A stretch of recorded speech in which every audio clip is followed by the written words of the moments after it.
కాంగ్రెస్ దొంగ హామీలు ఇచ్చి అధికారంలోకి వచ్చిందని తెలంగాణ బీజేపీ అధ్యక్షుడు కేంద్ర మంత్రి కిషన్ రెడ్డి ఆరోపించారు. కాంగ్రెస్ ఇచ్చిన హామీలకు డబ్బులు ఎక్కడి నుంచి తెస్తారంటూ ప్రశ్నించారు. కాంగ్రెస్ పీఎం అభ్యర్థి ఎవరో వాళ్లకే తెలియదని విమర్శించారు. మూడోసారి మోడీ ప్రధాని కావడం ఖాయమన్నారు. బీఆర్ఎస్ కాంగ్రెస్ గెలుపుతో తెలంగాణకు ఒరిగేది ఏమీ లేదన్నారు. 10 ఏళ్ల బీఆర్ఎస్ పాలనలో ప్రజలు విసిగిపోయారన్నారు కిషన్ రెడ్డి.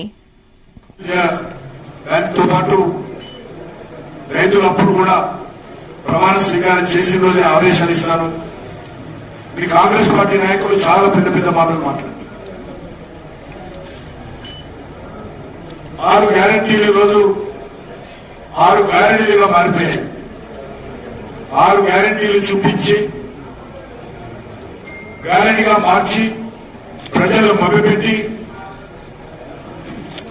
ఈరోజు కాంగ్రెస్ పార్టీ అధికారంలోకి వచ్చింది.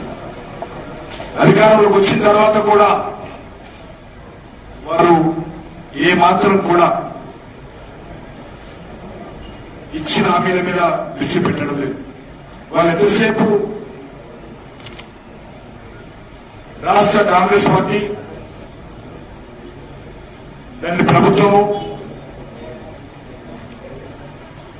సోనియా కుటుంబానికి ఏ రకంగా సేవ చేయాలి, సోనియా కుటుంబం యొక్క మెప్పు మరోసారి ఏ రకంగా పొందాలి,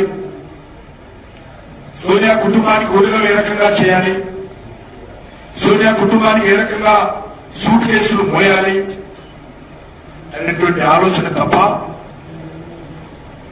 ఈ రానున్నటువంటి ఎన్నికలు ఏ రకంగా గెలవాలనేటువంటి ఆకాంక్ష తప్ప ఇచ్చిన హామీల మీద ఎజెండా ఈరోజు